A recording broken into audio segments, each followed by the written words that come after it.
Selanjutnya mohon izin mohon maaf Aba SD yang saya hormati.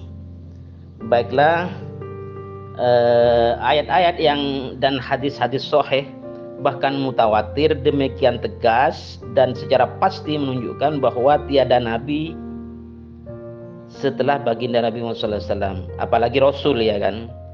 Namun demikian, ia mohon izin mohon maaf ya, Mirza Ghulam Ahmad dengan ajarannya dan pengikutnya tetap berusaha seperti pendapat Al-Qadhiyat, berusaha mentahsis, ya kan, tentang makna tersebut, berusaha mentakwilkan, menyelewengkan dari makna aslinya agar dapat menemukan celah bagi mereka untuk melegitimasi akidah mereka, ya, yang Mirza Ghulam Ahmad mengaku sebagai nabi, mengaku sebagai Al-Masih, mengaku sebagai Maryam, mengaku sebagai Al-Mahdi, ya banyaklah itu. Ya, pertama, mereka Mirza Ghulam Ahmad dan ajarannya juga pengikutnya mengartikan khataman nabiyyin, ya, yang berarti penutup atau akhir para nabi, dengan makna afdalun nabiyyin yang sering disampaikan oleh Aba Gusti Erik Ahmad Mubarik itu kan. Jadi khataman nabiyyin itu dimaknai sebagai afdalun nabiyyin, artinya yang paling utama, paling afdol, paling mulia dari para nabi, ya, atau mengartikan dengan mahar para nabi, atau mengartikan kata an-nabiyyin itu yang berarti para nabi, yakni seluruhnya, mereka artikan dengan sebagian saja para nabi, ya kan. Dengan penyelewengan makna ayat tersebut, tentu ayat tersebut bukan lagi merupakan nas yang tidak menerima tawar-menawar dalam hal berakhirnya kenabian dan kerasulan dengan diutusnya baginda Nabi Muhammad SAW. Untuk itu sangat perlu dilakukan pencerahan agar memanipulasi makna ayat tersebut terkuak, sehingga ayat tetap diartikan dengan makna yang sesungguhnya. Ini makanya saya katakan sering membajak, merampok, memaksa maksud ayat, tafsir ayat, takwil hadis, begitu kan. Adapun penyelewengan yang pertama, yaitu pengertian khatamun nabiyyin, ya, dengan arti yang paling utama atau afdalun nabiyyin, perlu diketahui bahwa pengertian tersebut sama sekali tidak didukung oleh bahasa Arab yang Al-Quran turun dengannya, di mana tidak satu pun para pakar bahasa Arab dan para mufassir yang muktabar yang mengartikan semacam pengertian Mirza Ghulam Ahmad dan pengikutnya, yaitu tentang frase afdalun nabiyyin. Enggak ada, ya. Buktinya begini. Dalam kitab Majma' Biharil Anwar, salah satu masterpiece dari Muhammad bin Tahir Al-Hindi mengatakan al-khatim dengan kasrah huruf taknya dan al-khatam dengan fathah huruf taknya, keduanya adalah termasuk nama baginda Nabi, yaitu Muhammad bin Abdullah. Yang dengan fathah berarti isim, artinya yang terakhir dari para nabi. Adapun yang dengan kasroh berarti isim fa'il, artinya yang mengakhiri para nabi. Ya, jelaskan ini. Ini bukan menurut saya ini. Yang kedua, Az-Zabidi dalam Kamus Tajul Arusnya mengatakan di antara nama-nama nabi, nama-nama baginda Nabi SAW adalah Al-Khatim dan Al-Khatam, artinya yang menutup kenabian dengan kedatangannya.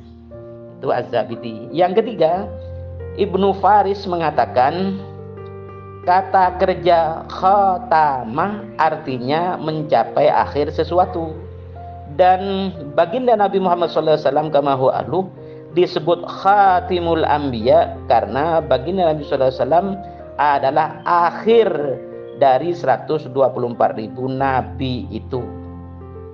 Penjelasan semakna juga disebutkan oleh ahli bahasa yang lain, misalnya Ar-Raghib Al-Asfahani, Al-Jauhari, Abul Baqa, Al-Fairuz Zabadi, dan lain-lain. Itu seperti di dalam video saya itu. Seorang ulama Pakistan terkemuka, Profesor Dr. Ihsan Ilahi Zahir, mengatakan setelah menukilkan ucapan para ahli bahasa tersebut, ya, inilah yang dikatakan oleh para imam dalam bahasa Arab, orang-orang yang ahli di bidangnya. Kami menukilkan dari kamus-kamus yang terpenting dalam bahasa Arab, dan masing-masing menyebutkan bahwa makna khatam adalah akhir. Sehingga saya, Ihsan Ilahil Zahir, tidak mengerti bagaimana orang-orang yang tidak mengerti bahasa Arab sedikit pun menganggap bahwa makna khatam bukanlah akhir, namun maknanya adalah afdol, adalah yang paling utama. Kemudian dengan makna penutup ini juga para imam tafsir menafsirkannya. Jadi maknanya bukan afdolun nabiyyin, tetap maknanya adalah khatam atau khotim itu tadi. Lalu beliau Profesor Dr. Ihsan Ilahil Zahir mengutip tafsir mereka semua. Nama-namanya banyak kan. Dan juga di samping penafsiran model Ahmadiyah tersebut tidak sejalan dengan kaidah-kaidah bahasa Arab. Tentu juga tidak sesuai dengan kandungan ayat Quran yang lain, serta tidak sesuai dengan hadis-hadis Nabi yang mutawatir, serta menyelisihi ijma' para sahabat dan para imam setelah mereka. Adapun, gak apa-apa, sudah tinggal terakhir ini, kitabnya terakhir. Adapun penyelewengan yang kedua, di mana khatam diartikan mahar para nabi. Menurut mereka, Mirza Ghulam Ahmad dan pengikutnya, bahwa beliau baginda Nabi SAW memberi mahar kepada orang-orang yang dengan mahar itu seseorang bisa menjadi nabi. Waduh, begini ini. Tentang pendapat mahar ini, Syekh Profesor Dr. Ihsan Ilahil Zahir mengatakan, tidak lain ini adalah omongan recehan, rendahan, dan pengertian yang tidak dikenal oleh orang-orang Arab, tidak pula pernah didengar oleh bangsa Arab, dan tidak didapati dalam bahasa-bahasa mereka, bahkan sampai pun dalam bahasa-bahasa lain. Itu yang kedua ya. Adapun penyelewengan yang ketiga dari Mirza Ghulam Ahmad dan ajarannya serta pengikutnya, yakni para nabi diartikan oleh mereka, Mirza Ghulam Ahmad dan pengikutnya, dengan sebagian para nabi, sehingga arti ayat tersebut menjadi penutup sebagian dari para nabi. Yakni nabi yang memiliki syariat tersendiri, al-habus syariah, yang mereka maukan adalah nabi yang tidak memiliki syariat tersendiri namun menginduk kepada nabi yang sebelumnya, nabiyun muttabi, apa istilahnya. Kesempatan munculnya nabi yang seperti ini belum ditutup, bahkan masih terbuka sampai akhir zaman begitu. Menanggapi konsep ashabus syariah dan nabiyun muttabi ini, sekali lagi Syekh Profesor Dr. Ihsan Ilahil Zahir mengatakan bahwa ucapan mereka Ahmadiyah, Mirza Ghulam Ahmad dan mengikutnya, bahwa yang dimaksud dengan kata para nabi dalam ayat Quran surat Al-Ahzab ayat 40 itu adalah para nabi yang memiliki syariat tersendiri, adalah ucapan yang batil, tidak berdasarkan dalil. Karena pada ayat Quran surat Al-Ahzab tersebut, frase khataman nabiyyin itu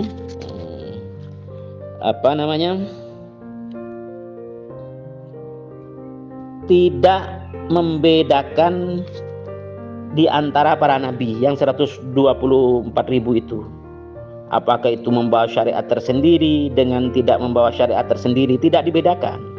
Bahkan di dalam frase la nufarriqu baina ahadim mir rusuli itu ya, itu doa tahlil, ayat-ayat yang dibaca di dalam setiap tahlilan itu, yaitu semakin mempertegas bahwa tidak dibedakan di antara 124.000 nabi itu, apakah membawa syariat atau tidak membawa syariat ya. Apakah ashabus syariat atau nabiun muttabi? Enggak ada istilah itu, ya kan? Bahkan Allah Subhanahu wa taala hanya mengatakan nabiyin, artinya para nabi, dengan bentuk kata yang umum dan mutlak. Ini bentuk katanya umum dan mutlak, sudah. Dan yang dikenal dalam ilmu usul bahwa sebuah kata dalam bentuk yang umum maka berlaku sesuai keumumannya, dan yang dalam bentuk mutlak maka berlaku sesuai kemutlakannya, selama tidak ada dalil yang mengkhususkan atau mengikatkannya. Dan dalam hal ini tidak terdapat suatu indikasi yang menunjukkan bahwa yang dimaksud dalam ayat tersebut adalah nabi-nabi tertentu, berbeda dengan nas-nas sahih yang justru menunjukkan bahwa yang dimaksud adalah kenabian secara umum sebagaimana yang telah dibahas saya dalam beberapa voice note tersebut. Andaipun ayat Al-Ahzab ayat 40 itu dipahami menurut versi Mirza Ghulam Ahmad dan pengikut-pengikutnya, yakni dalam tafsir yang menyeleweng, yakni penutup nabi-nabi yang membawa syariat tersendiri, pada kenyataannya mereka tetap menyalahi. Karena Mirza Ghulam Ahmad mengaku bahwa dirinya adalah sahibus syariah, pemilik syariat tersendiri, sebagaimana dikutip dalam kitab Arba'in karya Ghulam Ahmad juz 4 halaman 7. Silakan ini semua dibaca di dalam kitab Al-Qadianiyah wa Aqaiduha halaman 337. Ya. Jadi walaupun di saat yang lain Mirza Ghulam Ahmad juga mengaku bahwa dirinya hanya menginduk kepada syariat baginda Nabi sallallahu alaihi wasallam, tetapi di dalam kitab tersebut Mirza Ghulam Ahmad menyebut dirinya sebagai sahibus syariah. Bagaimana ini? Ya. Ya, demikian dulu. Ini terlalu panjang, sudah 12 menit, tapi nggak apa-apa. Ya, demikian dulu, nanti dibahas lagi ini voice note saya, mohon izin nanti saya jadikan semacam YouTube ya di Bang Kismet Channel. Terima kasih Abah ASD yang saya cintai. Terima kasih banyak. Wallahul muwaffiq ila aqwamit thoriq. Assalamualaikum warahmatullahi wabarakatuh. Kalau pengetahuan tanpa dialami, artinya pengetahuan dari orang lain, Pak. Pengetahuan, dia punya pengetahuan, tapi dia tidak dia alami. Itu artinya pengetahuannya dari orang lain. Kalau saya berbicara pengetahuan itu berarti saya sedang mengalami, Pak. Kecuali kalau pengetahuan itu saya dapat dari orang lain.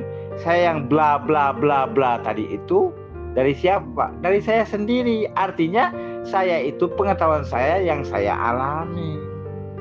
Nggak mungkin saya menyampaikan pengetahuan tanpa saya alami, Pak. Kalau saya menyampaikan pengetahuan tanpa saya alami, namanya taklid dari orang lain. Yang saya bla bla bla tadi itu yang saya alami, Pak. Yang saya alami. Artinya saya mengalami pengetahuan saya. Sampai di sini paham, Pak?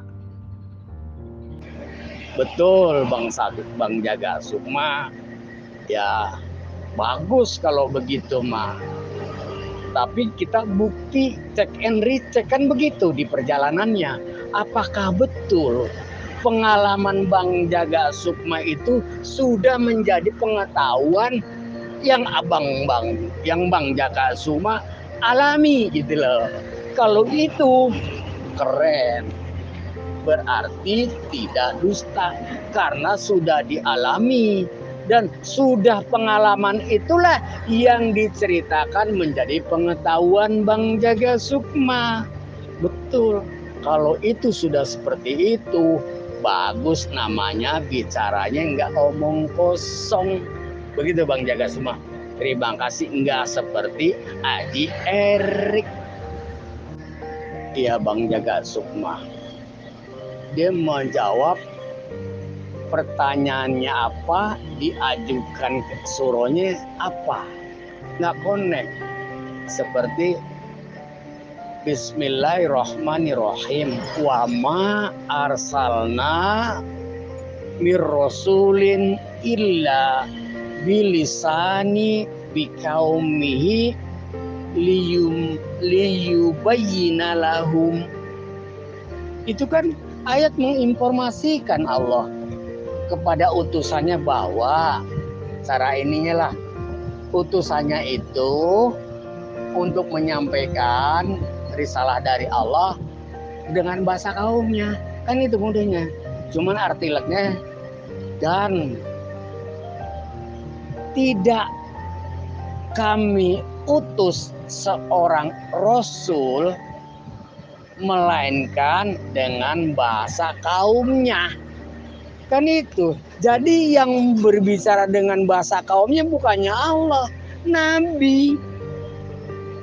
Liyubayyina lahum, untuk menjelaskan, untuk dapat memberi penjelasan kepada mereka. Kan itu Bang Jaga Sukma. Lo pertanyaan saya, Allah itu bersifat mutakalim, berkata-kata. Nah, Allah berkata-kata kepada Nabi Muhammad itu dengan bahasa apa? Kan gak nyambung Bang Jaga Sukma. Pertanyaan saya sama yang diajukan ayat itu jawabannya katanya. Makasih. Wahai Abangda, Abah Haji Erik Ahmad Mubarik, pembesar pentolan Jamaah Ahmadiyah Indonesia dari aliran Qadiani. Kalau Jamaah Ahmadiyah Indonesia dari aliran Lahore itu kan ada di Yogyakarta, ya kan? Dari kenyataan ini saja menunjukkan bahwa Ahmadiyah itu sendiri, tokoh-tokohnya dan ulama-ulamanya ya tidak bersatu juga. Padahal panjenengan Abah Erik sering menyebutkan para ulama bercerai-berai. Wong ulamanya panjenengan juga bercerai-berai kok. Buktinya ada 2 kelompok Ahmadiyah, Qadiani dan Lahore. Yang di Indonesia saja itu juga di pusatnya sana di India dan Pakistan. Oleh karena itu maka ini jawaban saya tentang voice note penyelewengan makna dan tafsir juga dan takwil ayat Quran, baik tentang Afdalun Nabiyyin, baik tentang jenis-jenis nabi, ada nabi sebagai sahibus syariah maupun nabi sebagai pengikut tanpa membahas syariat. Itu sudah saya bantah semua berdasarkan referensi ulama yang keilmuannya sudah diakui. Berikut ini saya ulangi lagi voice note saya itu. Terima kasih. Ini saja Pak Narto ya, supaya sederhana. Karena kalau menggunakan bahasa Arab, saya khawatir misunderstanding ya. Jadi begini, di dalam surah Ibrahim ayat 4 itu Allah menjelaskan bahwa Allah mewahyukan kepada setiap nabi dengan bahasa kaum nabi tersebut. Bisa dipahami nggak itu ya? Terus yang kemudian di dalam surah Yusuf ayat 2 Allah menurunkan Al-Quran. Nah, menurunkan di sini sama dengan mewahyukan.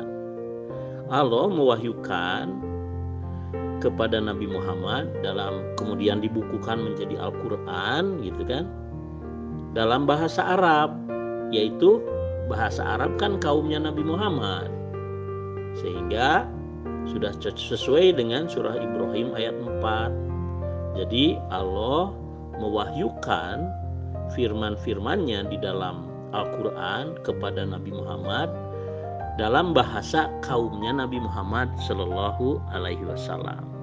Ya, saya setuju. Jadi sebagaimana dijelaskan di dalam Al-Quran juga, yang dimaksud dengan Imam Mahdi itu sama dengan Nabi dan Rasul. Sering saya jelaskan berdasarkan surah Al-Anbiya ayat 73. A'udzubillahi minasyaitonirrajim. Wa ja'alnahum a'immatan yahduna bi amrina wa auhayna ilaihim fi'lal khairati wa iqamas sholati wa ita'az zakati wa kanu lana 'abidin. Yang kalau diringkaskan artinya Imam Mahdi atau kami telah menjadikan mereka Imam Mahdi dengan perintah kami, perintah Allah, dan Allah mewahyukan perintahnya dan petunjuknya untuk berbuat kebajikan, menegakkan sholat, membayar zakat dalam beribadah kepada Allah. Begitu Pak. Jadi waja'alnahum, dan kami jadikan mereka. Nah, mereka di sini adalah para nabi terdahulu. Di dalam 4 ayat sebelumnya disebutkan ada Nabi Ibrahim, Nabi Lut, Nabi Ishak, dan Nabi Yakub. Nah, Allah menjadikan mereka imam-imam Mahdi, dan merupakan definisi Imam Mahdi itu sama dengan Nabi dan Rasul. Hanya saja khusus untuk Hazrat Mirza Ghulam Ahmad, kenabian beliau itu umatnya Nabi Muhammad Sallallahu Alaihi Wasallam, yang artinya tidak membawa syariat, melainkan hanya mengikuti syariat Nabi Muhammad Sallallahu Alaihi Wasallam, ya.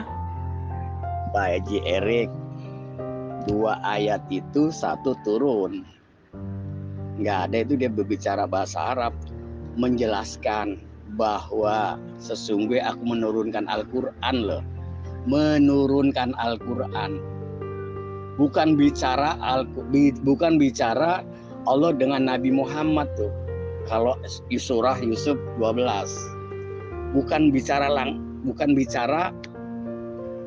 Allah kepada Nabi Muhammad dengan bahasa Arab. Ini bercerita Allah menurunkan Al-Quran dengan bahasa Arab. Surah Ibrahim. Itu Allah memberitakan dan tidak mengutus seorang rasul itu kecuali dengan bahasa kaumnya untuk menjelaskan kepada mereka. Jadi di sini Rasulullah menyampaikan untuk menjelaskan bahasa Arab itu dengan bahasa kaumnya. Ini Rasul, bukannya Allah. Terima kasih Pak Jerik. Ya, ini kalau Pak Narto bersikukuh dengan bahasa Arab, ini ada repot Pak, ya. Sudah saya jelaskan. Pada umumnya semua orang tahu, ya, bahwa Al-Quran itu adalah kumpulan wahyu syariat yang diwahyukan Allah kepada Nabi Muhammad Sallallahu Alaihi Wasallam. Nah, kalau Bapak mencari referensinya, nanti saya akan carikan dalam Al-Quran, ya. Terus yang kedua, nabi-nabi terdahulu diutus kepada kaumnya.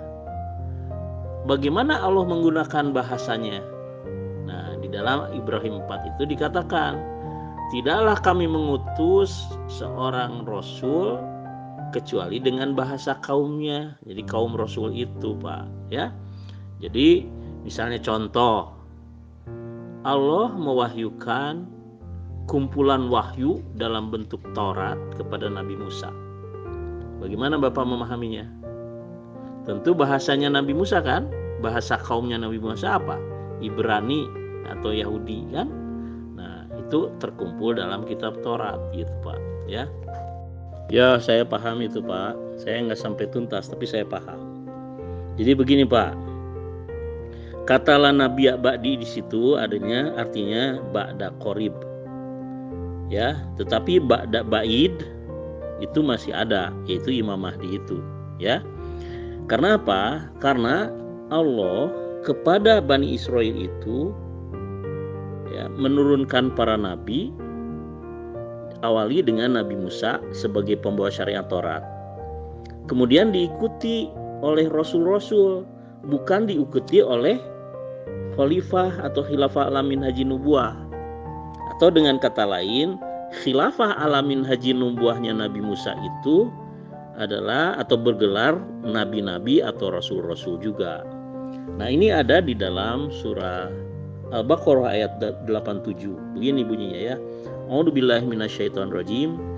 Walaqad ataina Musal kitaba wa qaffayna mim ba'dihi birrusul. Dan sesungguhnya kami memberikan Alkitab kepada Musa dan kami mengikutkan rasul-rasul di belakangnya. Bisa dipahami nggak tuh? Surat Ibrahim ayat 4 itu, dan tidak aku utus seorang rasul. Ini menginformasikan ini Allah kepada Nabi Muhammad untuk umatnya. Tidak ada seorang rasul aku utus ya melainkan dengan bahasa kaumnya. Jadi Nabi Muhammad itu diutus dengan bahasa kaumnya gitu loh. Nabinya menyampaikan kepada kaumnya dengan bahasa kaumnya. Li yubayyinal lahum, untuk menjelaskan, untuk memberi penjelasan kepada mereka, pada kaumnya. Yang bahasa kaumnya itu Rasulullah, bukannya Allah. Itu Nabi Ibrahim. Itu surah Ibrahim ayat 4. Nah, surah ayat 2-nya surah Yusuf itu adalah menjelaskan, aku turunkan dengan bahasa Arab. Allah menurunkan dengan bahasa Arab agar paham. Jadi Allah bercerita kepada Nabi Muhammad. Yang saya tanyakan, Allah itu berkalam kepada Nabi Muhammad itu dengan bahasa apa? Itu loh, beda. Ya, Pak Jerit, makasih. Karena sebelepotan. Jadi gini, Pak. Allah mewahyukan kepada Nabi Muhammad dalam bahasa Arab. Arab itu adalah kaumnya Nabi Muhammad kan? Nah, kemudian Nabi Muhammad menyampaikan wahyu Allah itu, Al-Quran sama hadis kursi itu kepada umatnya juga dalam bahasa Arab, bahasa kaumnya Nabi Muhammad SAW. Ini Pak Jerit, biar nggak dibilang saya belepotan ya. Oke. Allah bercerita, menginformasikan tentang turunnya ayat Quran, tapi tidak bicara Allah itu bicara kepada Nabi Muhammad. Ya kan? Inna anzalnahu Qur'anan Arabiyan la'allakum ta'qilun. Kan itu. Allah bercerita itu. Di situ nggak ada sesungguhnya saya berbicara kepada Nabi Muhammad dengan bahasa Arab. Nggak ada situ satu. Surah Nabi Ibrahim ayat 4. Wa ma arsalna mir rasul, ya kan? Mir rasul illa bilisani kaumuhu liyubayyina lahum. Saya tidak mengutus. Allah bercerita tuh, saya tidak mengutus orang rasul kecuali melainkan dengan bahasa kaumnya. Cerita loh, Allah itu bercerita mengutus nabinya dengan bahasa kaum. Mana Allahnya dengan bahasa kaumnya? Pak Jerik, mana ayat itu tentang Allah itu menurunkan dengan bahasa kaum? Allah itu bercerita tentang Rasulnya dengan bahasa kaumnya. Di mana Allah itu menurunkan dengan bahasa kaumnya? Allah itu bercerita. Antum jangan plesetin lagi di sini nih bahasanya. Makasih. Nah, begini Pak Narto ya. Bapak paham nggak bahwa Al-Quran itu kumpulan wahyu Allah, wahyu syariat kepada Nabi Muhammad SAW? Pertanyaannya itu simpel, Pak. Yang kedua, apakah Bapak paham bahwa Nabi Muhammad itu diutus Allah pada orang Arab, pada bangsa Ummiyin dari antara mereka gitu. Arab kan Ummiyin disebutnya. Bapak paham nggak itu? Nah, kalau Bapak paham itu simple Pak. Bapak tidak usah membaca ayat yang saya sebutkan tadi. Karena apa? Bikin Bapak pusing dan emosional nantinya, ya. Pak Jerik, saya perhalus lagi ya, biar nggak belepetan. Surah Yusuf ayat 2 itu Allah bercerita tentang menurunkan Al-Quran. Ya, menurunkannya tentunya kepada Nabi, ya kan? Dengan bahasa Arab supaya dimengerti, kan gitu. Itu menurut cerita menurunkan, tapi tidak cerita bicara. Surah Nabi, surah Ibrahim ayat 4 itu bercerita Allah tentang utusannya untuk menyampaikan kepada umatnya itu dengan bahasa kaumnya. Itu simpelnya, bukannya Allah yang berbahasa kaumnya. Saya paham ya, Quran itu kumpulan ayat-ayat, ya, kumpulan firman-firman yang dibukukan namanya Al-Quran, ya kan? Apakah betul bahwa yang tercatat itu bahasa Allah dengan huruf Arab itu? Allah tidak bercerita tentang dia berbicara dengan nabinya berbahasa Arab. Allah bercerita tentang turunnya Al-Quran dan menceritakan nabinya menyampaikan kepada kaumnya dengan bahasa kaumnya itu, Pak Jerik. Jadi tidak bercerita Allah itu berbicara bahasa Arab dengan nabi. Intinya itu. Dua ayat tersebut, satu bercerita turunnya Quran, yang satu Rasul menyampaikan kepada kaumnya dengan bahasa kaumnya itu. Allahnya mana berbicara kepada Nabi Muhammad pakai bahasa apa? Oke, ini Pak Narto ini sedang belajar Al-Quran kali ya.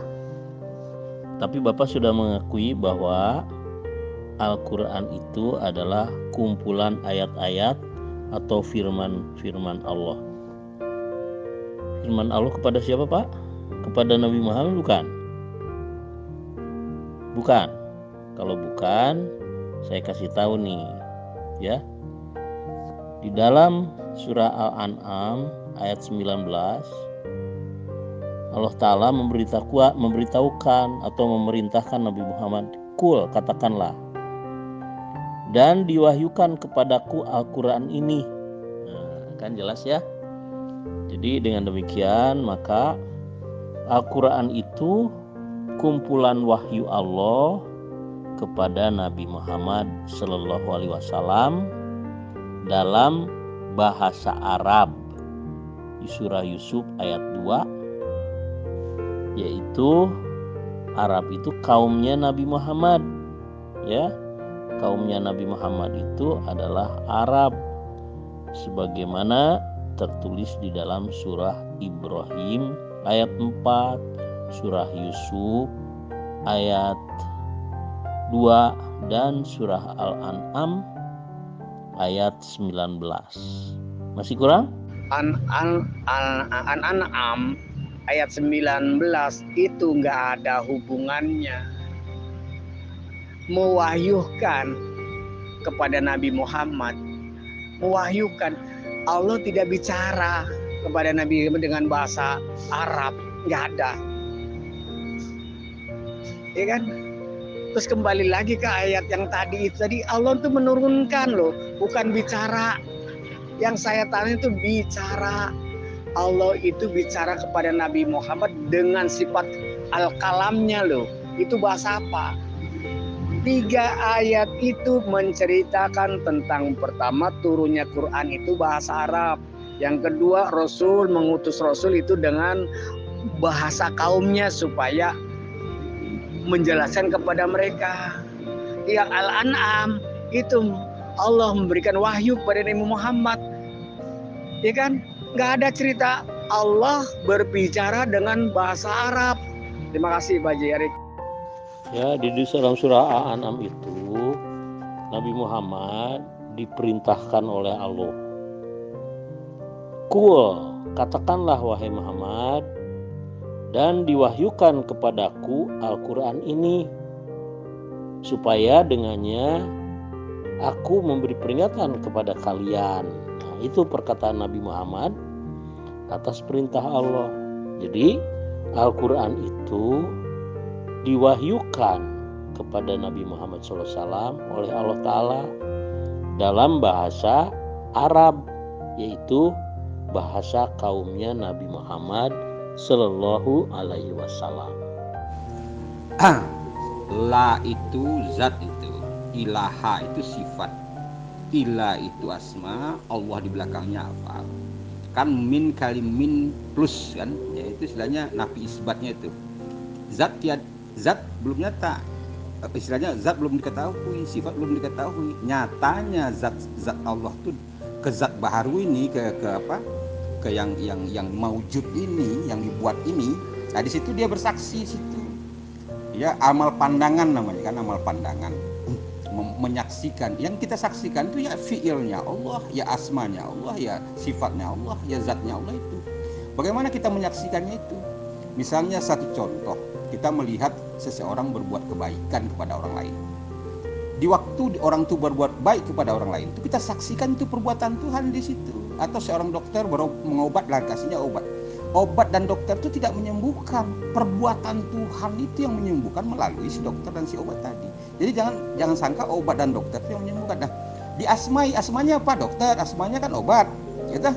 Karena dia punya hayat, si dokter itu punya basor, punya sama, punya kodrat iradah, diliputi oleh itu, dan sekaligus diliputi zat, karena sifat itu tidak bisa ditangkap dengan zat. Kita menyaksikan juga sifat-sifat Allah pada dia itu. Jadi kalau kita melihat satu seekor binatang lah, bagaimana kita menjadikan binatang itu Allah, kemanapun kau hadapan wajahmu, di situ wajah Allah. Hayatnya binatang itu Allah itu, kodratnya binatang itu Allah itu, dia bisa bergerak kan, bisa berjalan kan. Jadi semuanya itu udah nampak, perbuatan Tuhan nampak di sana. Asmanya kambing itu juga itu asma Tuhan yang mengasmai. Kita lihat perbuatannya juga, kodratnya yang bergerak, yang membuat dia bisa beraktivitas juga kodratnya Allah. Yang menggerakkan kodrat itu juga Allah. Nah itu zat itu yang menggerak diamkan sifat-sifatnya itu, yang mewujud nanti ke perbuatannya, diasmai perbuatannya itu. Itu yang kita harus saksikan, yang empat itu. Menyaksikan zat Allah, menyaksikan sifat Allah, menyaksikan asma Allah, menyaksikan fi'il Allah. Iya, katakanlah wahai Muhammad atas perintah Allah. Allahnya bahasa apa itu? Nggak bilang bahasa Arab. Bukan ngeyel saya.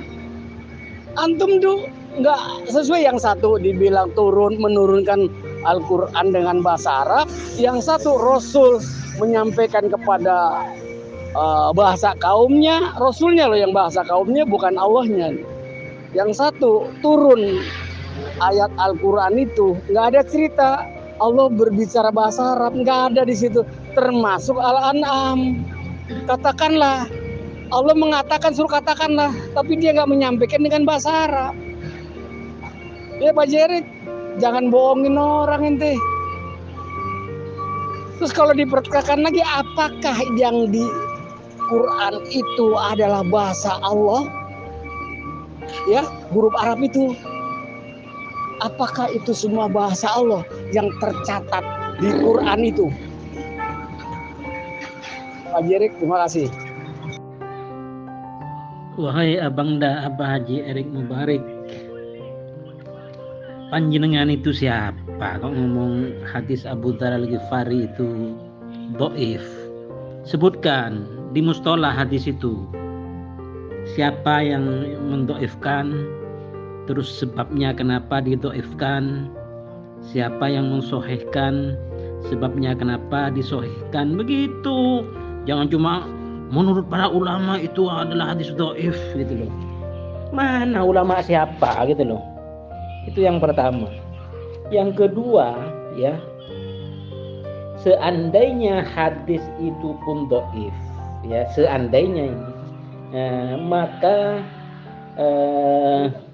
masih bisa dijadikan hujah selama hadis itu untuk persoalan fadhailul a'mal gitu loh, masalah targhib wa tarhib gitu loh. Jadi saya baca ya dalam kitab Majmu' Fatawi wa Rasail halaman 251, Said Alwi Al-Maliki Al-Hasani At-Tijani ya, Profesor Doktor ahli hadis masa kini ya, berkalam begini, Bismillahirrahmanirrahim, ajma'a ahlul hadithi wa ghairuhum ala anna al-hadith ad-dha'ifa yu'malu bih fi fadailil a'mal wa mimman qala bidzalika al-imam Ahmad bin Hanbal wa ibn al-Mubarak wa Sufyanani wal Ambari wa ghairuhum. Faqad nukila anhum annahum qalu idza rawaina fil halali wal harami syadadna wa idza rawaina fil fadaili tasahalna. Jadi para ulama ahli hadis ya dan yang lainnya sepakat bahwa hadis dhaif dapat dijadikan pedoman dalam masalah fadailul a'mal. Di antara ulama yang mengatakan demikian adalah Ahmad bin Hanbal, Ibnu Mubarak, dua Sufyan yaitu Sufyan Ats-Tsauri dan Sufyan Al-Uyainah bin Uyainah dan Al-Ambari serta ulama-ulama lainnya. Bahkan ada yang menyatakan bahwa mereka pernah berkata, apabila kami meriwayatkan suatu hadis menyangkut perkara halal dan haram, maka kami akan berhati-hati. Tapi apabila kami meriwayatkan hadis tentang fadailul a'mal, maka kami melonggarkannya. Gitu. Jadi panjenengan cuma mengatakan hadis Abu Dzar ini hadis dhaif, siapa? Cantumkan nanti kayak tadi itu. Saya minta kitab tafsir karangan Mirza Ghulam Ahmad Dada yang diberikan PDF Al-Quran dan terjemahannya. Wah kacau kalau begini, kacau nih. Ruwet panjenengan. Abang dah Abah Haji Erik Ahmad Mubarak, juru dakwah pentolan pembesar Jamaah Ahmadiyah Indonesia dari aliran Qadiani ya, dari Parung dan atau dari Bogor. Pak Sunarto ini ngeyel. Karena apa? Kalau nggak saya bilang yang lebih kasar kan tidak baik. Jadi Bapak ini sudah dikasih tahu, cuman daya tangkapnya itu Pak lemah. Mohon maaf ya, tapi kenyataannya memang begitu.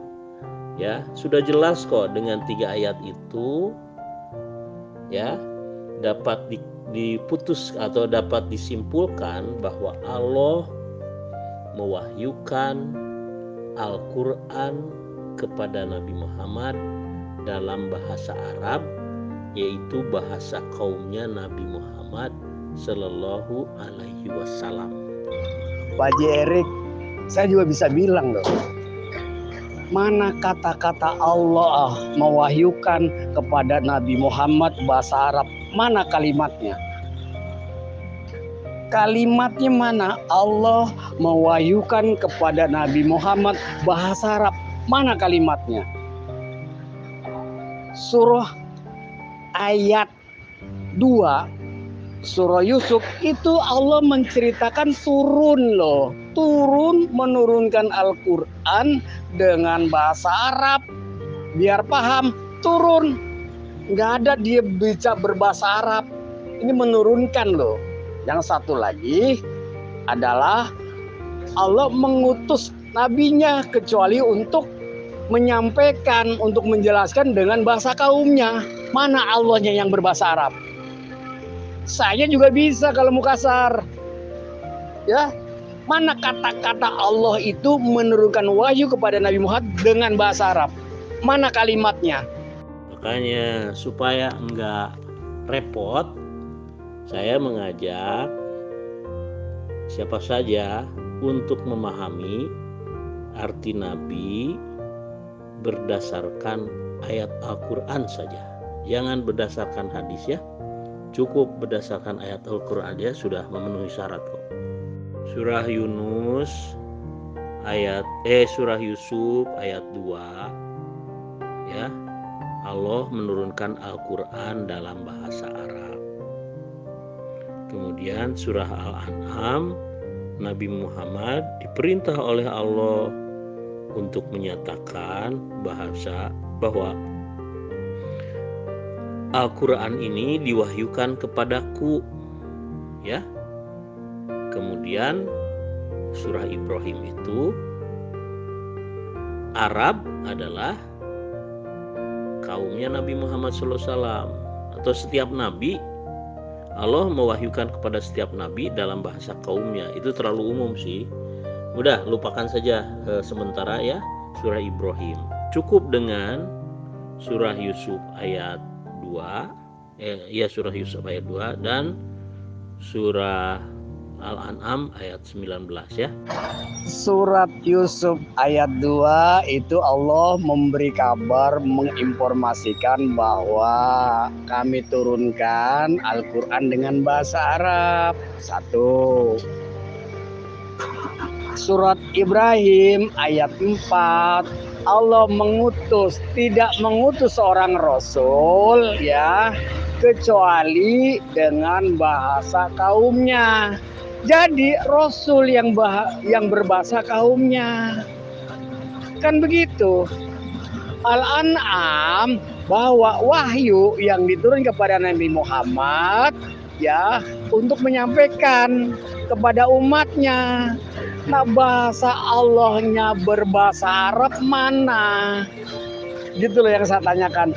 Allah berbicara mutakalim kepada Nabi Muhammad mana? Bahasa Arabnya, menggunakan bahasa Arabnya. Gitu loh Pak Haji Erik. Kalau nggak mampu bilang nggak mampu loh. Itu 3 ayat tidak cerita tentang Allah itu berbahasa Arab. Ayat pertama, ayat 2 surah Yusuf itu adalah bercerita tentang turun Quran dengan bahasa Arab. Surat Ibrahim ayat 4 tentang utusannya. Nabi Muhammad itu bicara kepada kaumnya dengan bahasa kaumnya. Di situ Allah tidak mengatakan bicara bahasa Arab kepada Nabi Muhammad. Al-An'am menurunkan wahyu kepada Nabi Muhammad. Enggak cerita itu saya menurunkan wahyu kepada Nabi Muhammad dengan bahasa Arab. Tidak ada. Cari kalimatnya, tunjukkan ke saya bahwa Allah mewahyukan kepada Nabi Muhammad dengan bahasa Arab. Mana kalimatnya? Loh, ngomong apa panjenengan Abah Erik Mubarik? Ketika panjenengan terdesak, tadi kan panjenengan mendoifkan hadis dari Abu Dzar itu kan. Setelah saya tanya, coba pendoifan panjenengan berdasarkan konsep mustalahul hadis. Panjenengan pasti gak bisa, akhirnya ngeles. Oh, jangan berdasarkan hadis, berdasarkan Al-Quran saja gitu loh. Sedangkan ayat Quran yang panjenengan selalu tampilkan itu tafsirnya bukan soal pengertian Nabi dan Rasul gitu loh. Jadi ayat yang tidak ditafsirkan oleh para mufassir panjenengan tafsirkan sendiri. Begitu saya tanyakan mana kitab tafsirnya Mirza Ghulam Ahmad, lalu yang ditampilkan adalah terjemahan Al-Quran model PDF. Apa itu? Jadi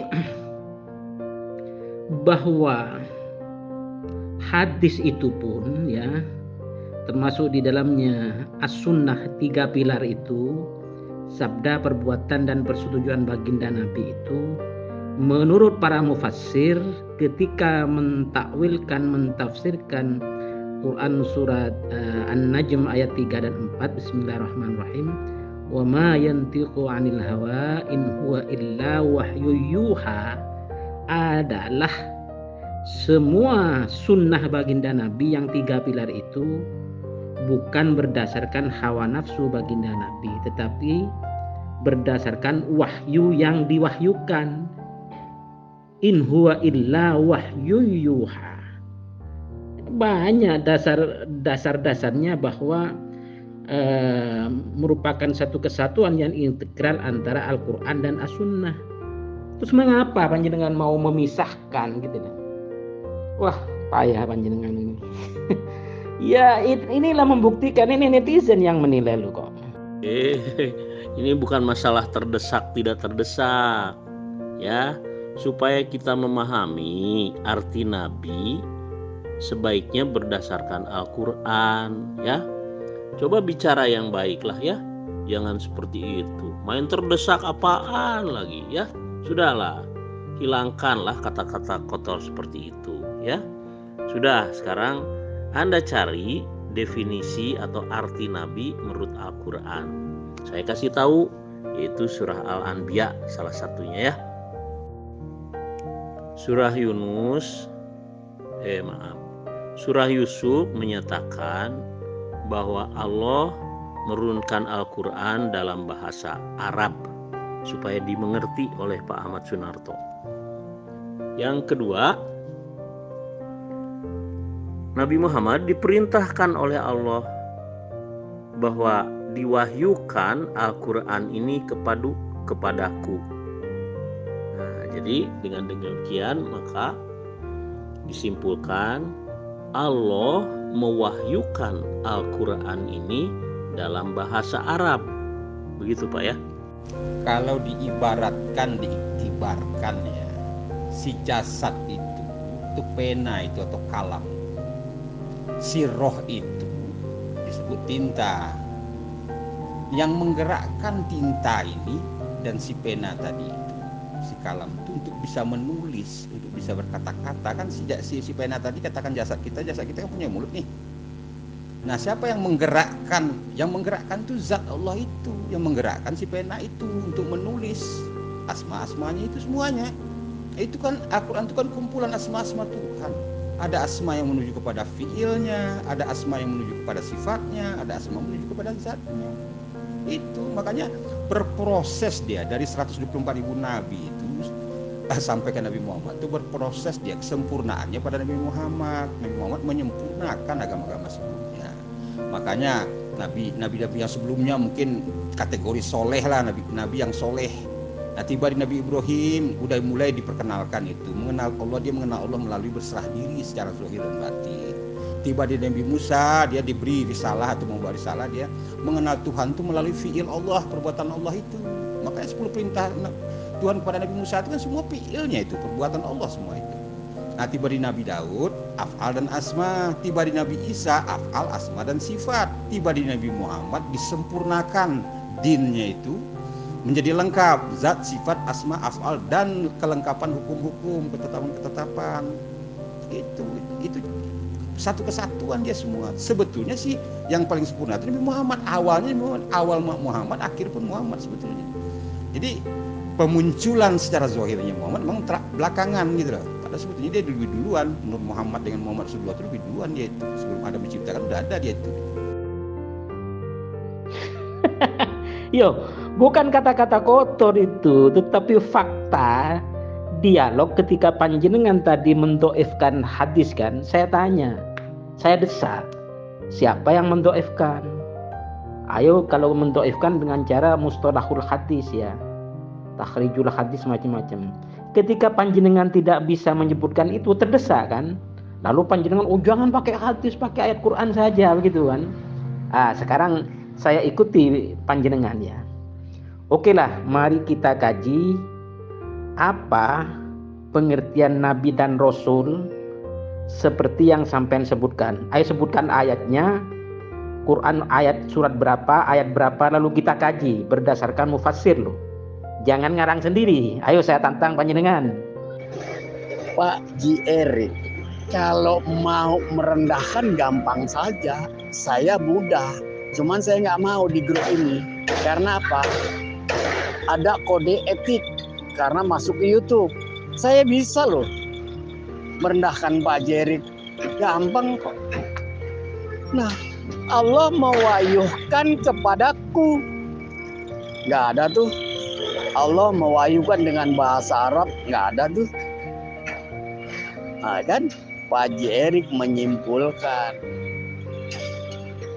Nanti ini pembahasnya saya kejar lagi tuh, menyimpulkan Allah itu berbahasa Arab. Menyimpulkan ya, menafsirkan, tapi kalimatnya Allah berbahasa Arab tidak ada. Nanti pernyataan ini saya tanyakan lagi nih setelah ini selesai. Satu-satu. Terima kasih Pak Haji Erik. Sudah, sekarang mari kita bahas surah Al-Anbiya ayat 7 ya. A'udzubillahi minasyaitonirrajim. Wa ma arsalna qablaka illa rijalan nuhi ilaihim. Dan tidaklah kami mengutus nabi-nabi sebelum engkau wahai Muhammad gitu kan, kecuali laki-laki dewasa dan kami mewahyukan kepadanya gitu. Jadi dengan demikian kita bisa simpulkan bahwa Allah mengutus nabi-nabi atau nabi-nabi itu adalah laki-laki. Kedua, Allah mengutusnya, berarti dia rasul kan? Kemudian Allah mewahyukan kepadanya. Artinya kalau nabi itu kan contohnya Nabi Muhammad, Nabi Isa, wahyunya cuma tidak satu, tapi banyak gitu. Kalau Nabi Muhammad kan ribuan, ada di dalam Al-Quran wahyu syariat dan di dalam hadis qudsi wahyu non syariat. Ya, kemudian setelah itu di dalam wahyunya itu beliau dipanggil ya ayyuhar rasul atau ya ayyuhan nabi. Kemudian beliau juga diperintahkan untuk mendakwakan diri, bukan diem. Contohnya di dalam surah Al-A'raf 158. Kul, katakan wahai Muhammad, ya ayyuhan nas, inni rasulullahi ilaikum jami'an.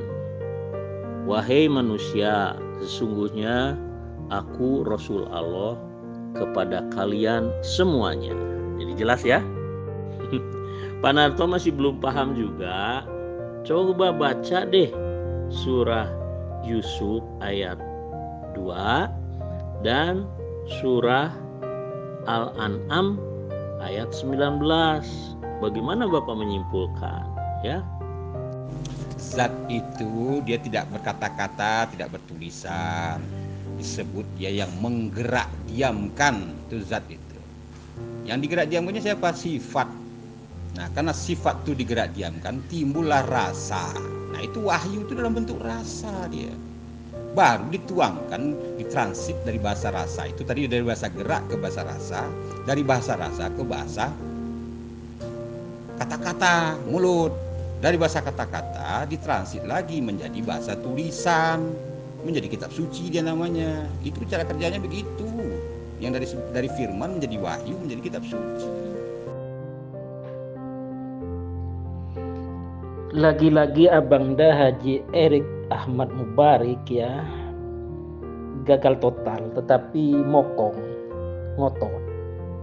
Jadi pertama bahwa panjenengan tadi menyebutkan bahwa wahyu-wahyu yang diturunkan kepada Nabi Muhammad itu ribuan ayat kan. Betul itu. Itu merupakan syariat. Jadi perlu saya beritahu ya. Isi Al-Quran yang ribuan ayat itu tidak hanya berupa syariat. Itu yang sampean gak paham itu. Ya. Tetapi di sana ada sejarah nabi-nabi terdahulu, orang-orang terdahulu. Ada juga tentang yaitu syariat ya. Ada tentang macam-macam lah gitu kan. Tetapi yang jelas berdasarkan Quran surat Ali Imran ayat 7 ya. Di dalam Al-Quran itu ada ayat-ayat muhkamat dan ada ayat-ayat mutasyabihat ya. Tentang ayat-ayat mutasyabihat juga pun tentang ayat-ayat Al-Quran ya. tidak ada orang yang bisa mentakwilkannya kecuali Allah dan warrasikhuna fil ilmi. Ya. Jadi yang dimaksud dengan warrasikhuna fil ilmi adalah yang pertama ya pasti baginda Nabi Muhammad SAW. Yang kedua para sahabat. Yang ketiga para tabi'in. Yang keempat para tabi'in. Tidak ada di sini Mirza Ghulam Ahmad atau Khalifah Mirza Ghulam Ahmad, tidak termasuk di sini. Terus ketiga, panjenengan mengatakan bahwa hadis qudsi itu bukan syariat, itu gagal paham lagi dari mana. Jadi hadis qudsi itu positioningnya berdasarkan Quran surat An-Najm ayat 3 dan 4 sama seperti ayat-ayat Quran, tetapi tidak disebut sebagai Al-Quran secara khusus gitu loh. Itu adalah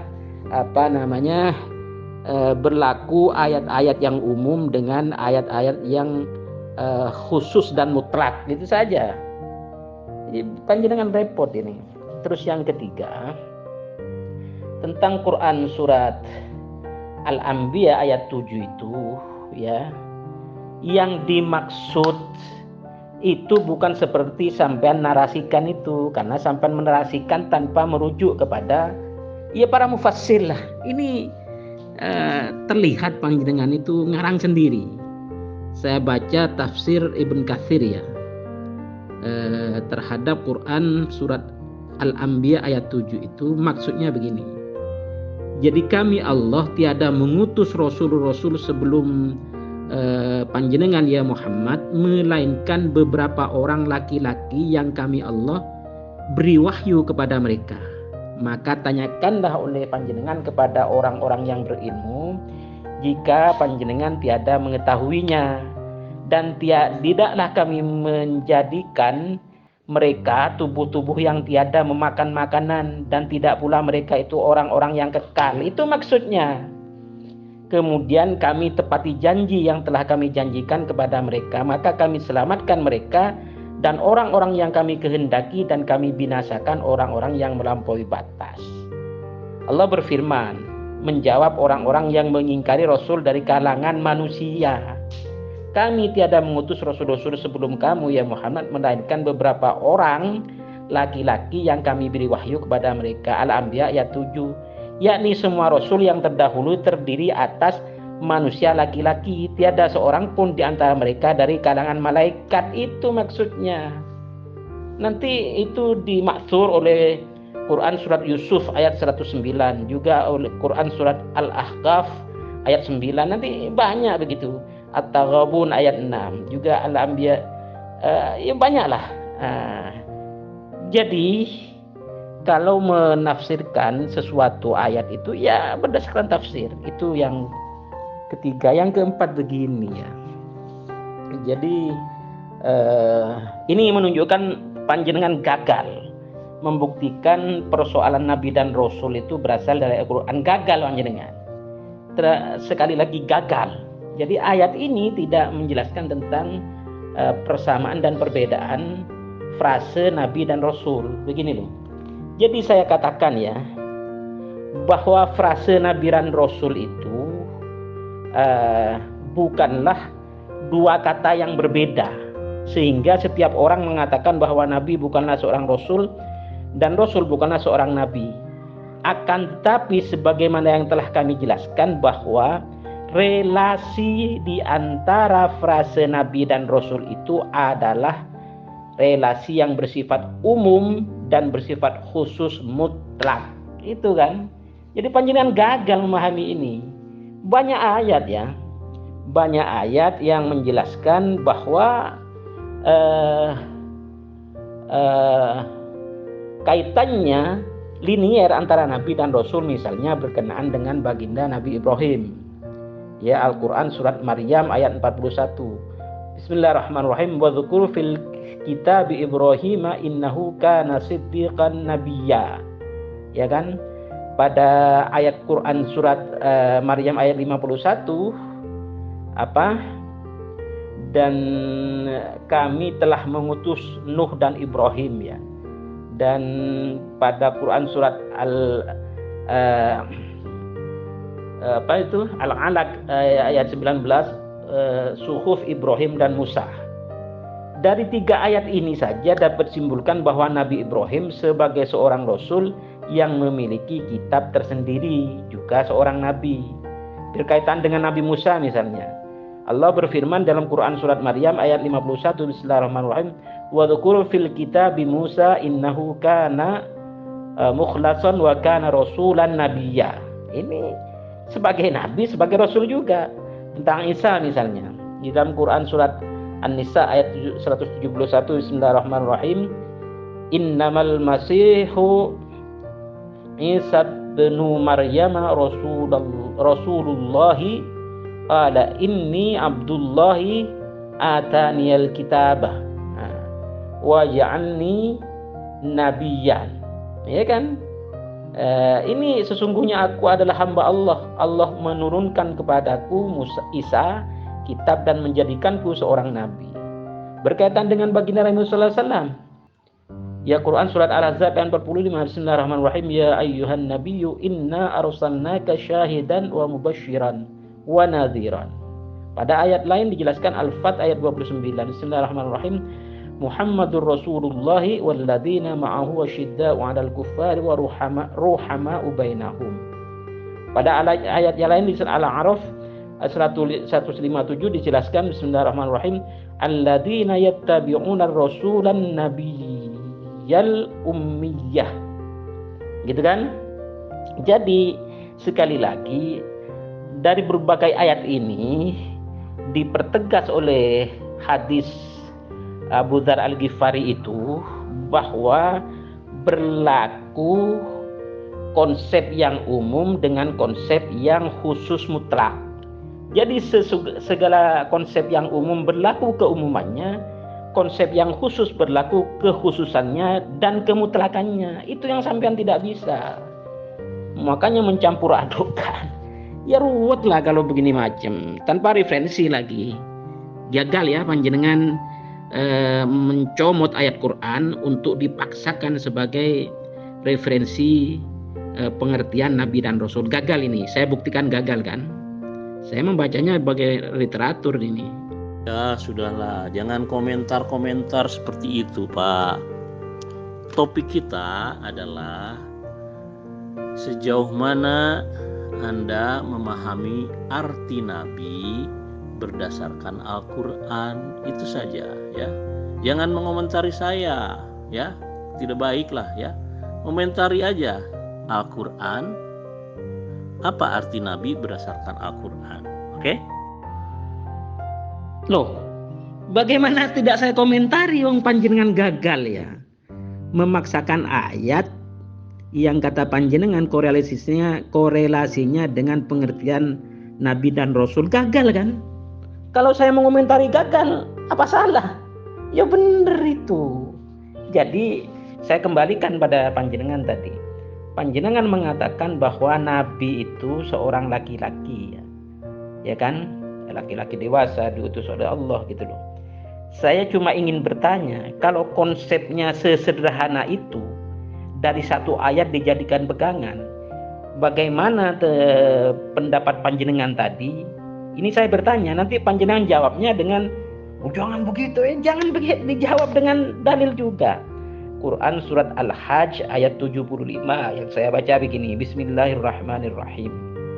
Allahu yastafi minal malaikati rusulan wa minan nasi. Allah Subhanahu wa taala wa azza wa jal memilih utusan-utusannya. Rusulan itu kan utusan, jamak dari rasul ya kan? Ya. Jadi utusan-utusan Allah itu dari para malaikat dan dari manusia. Nah, ini gimana? Gimana hubungannya ayat ini dengan ayat yang sampean baca tadi? Katanya rasul itu hanya berupa seorang laki-laki. Nanti saya baca juga ayat wa arsala alaihim thairan ababil. Bagaimana itu? Dan kami mengutus kepada mereka yaitu burung ababil. Nah, ini burung loh dan malaikat-malaikat loh. Nanti ada binatang-binatang juga. Jadi bukan saran saya, sampean harus menafsirkan suatu ayat, jangan ditafsiri sendiri. Kayak tadi itu ada, mana tafsirnya Mirza Ghulam Ahmad, data yang sampean berikan PDF terjemahan Al-Quran. Kan ruwet kalau begitu. Jadi saya beritahu ya, panjenengan kalau menafsirkan ayat, mentakwilkan hadis berdasarkan ya mufassir dan muhaddis. Jadi apalagi itu tafsir bil ma'thur, apa tafsir bil ra'yi, ya berdasarkan ahlinya saja, jangan ngarang. Buktinya kalau panjenengan ngarang, yaitu ketika saya pertanyakan, malaikat itu disebut rasul juga, burung itu diutus juga, ya. Terus lebah itu, terus siapa, Bunda Maria ya, atau Siti Maryam itu bagaimana? Kan ruwet panjenengan kalau ditanya begini macam. Jawab saja dengan dalil. Pak Narto, kombinasikan saja surah Yusuf ayat 2 dengan surah Al-An'am ayat 19 ya.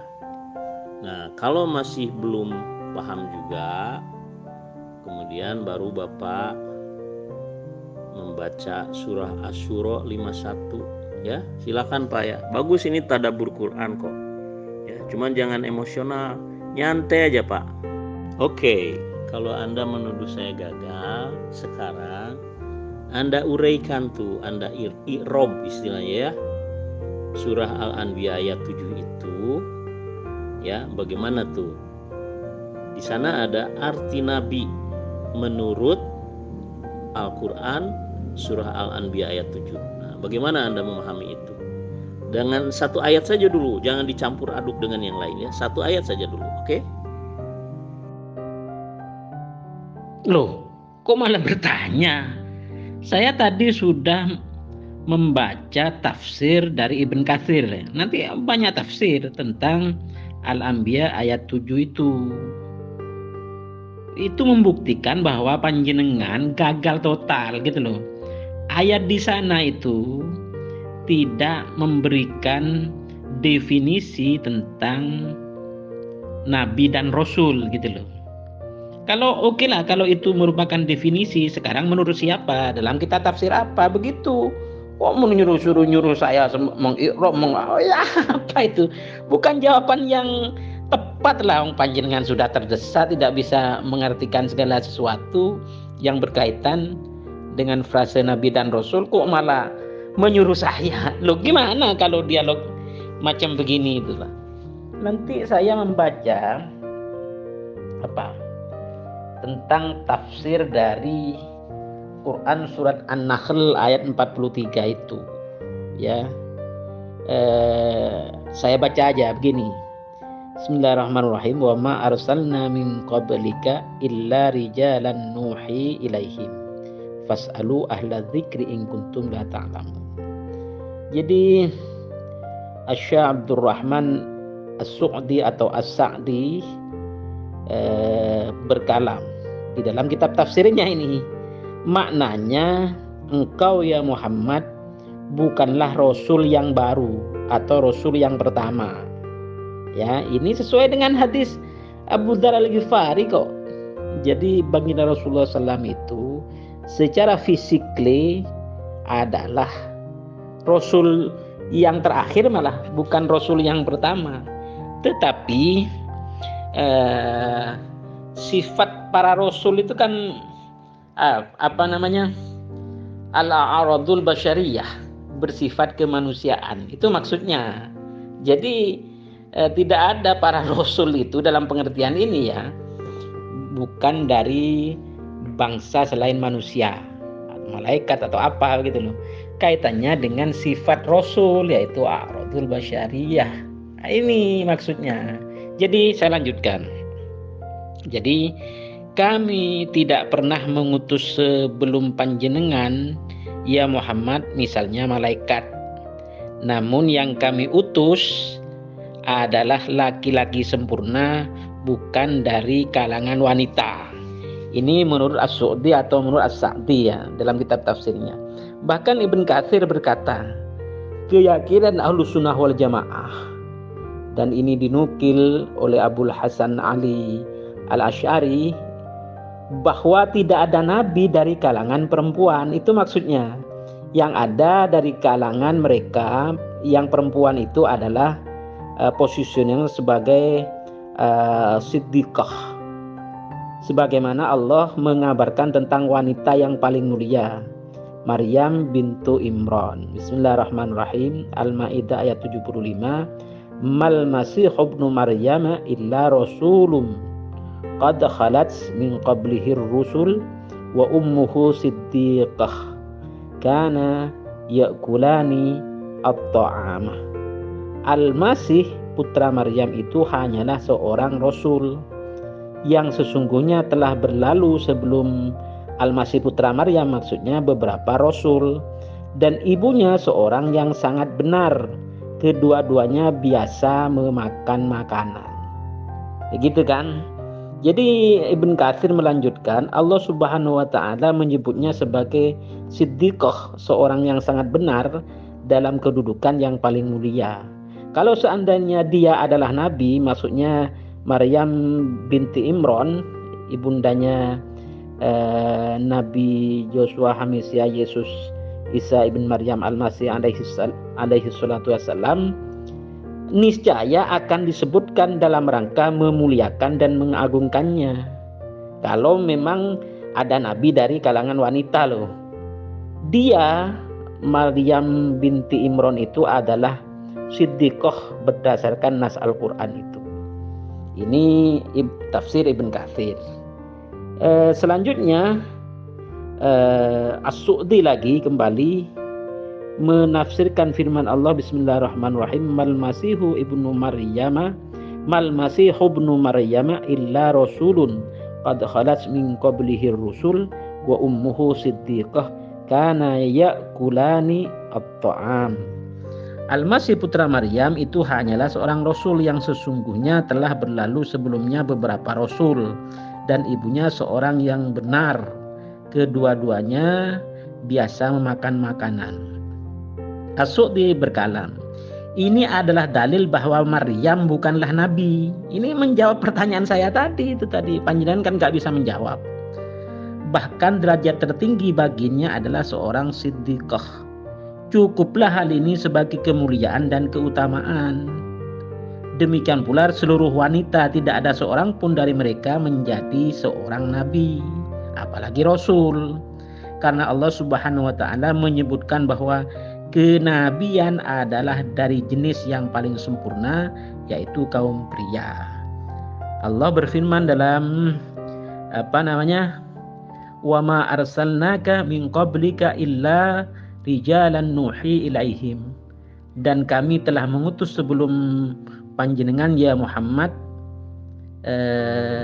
kecuali, dan kami tidaklah mengutus sebelum panjenengan ya Muhammad kecuali orang-orang laki-laki yang kami beri wahyu kepada.